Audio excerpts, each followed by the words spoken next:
5 things that I love about this car. Let's go. I got you ulit.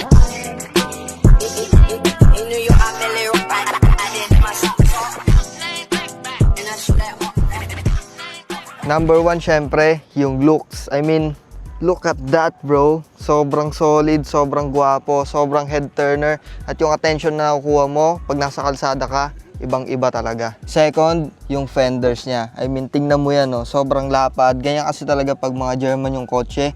Talagang ang gaganda ng pagka-flare ng fender niya. At yung stance ng gulong talagang labas na labas. Kaya pag nakakasalubong mo to sa kalsada, talagang ang gwapo tingnan. Lalo na pag maganda pa yung mugs. At third, yung interior. Sobrang premium ng material na ginamit. Yung dashboard, napakaganda ng material. Sobrang tibay, hanggang ngayon intact pa.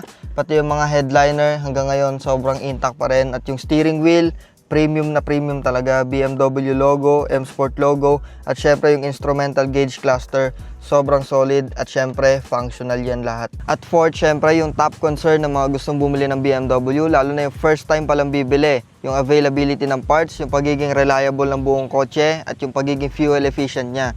Sa ngayon, dito sa atin sa Pilipinas, marami na siyang available na parts. Kahit saan makakabili ka na ng piyesa, hindi ka na mahihirapan. At pagdating naman sa reliability, sobrang reliable niya. Kaya kanyang dali sa point A to point B. Kahit saan mo siya dalhin, pwede. At sa fuel economy, matipid siya, pasok na pasok pang daily drive. And fifth, yung price. Sobrang budget friendly na price na 495,000 pesos lang. Ganito nakagwapo yung makukuha mo. At hindi akakalain ng mga tao na 495,000 pesos mo lang ito nabili, kasi akala nila mahal, pero mura lang talaga. So yung price niya na yun, sobrang mura. Parang pyesa na lang yung binayaran mo, libre na yung kotse, abonado pa ako. So tumawag ka na, bago ka maunahan dito. Huwag mo nang pakawalan tong napakagwapong BMW na to. Thank you guys, peace out.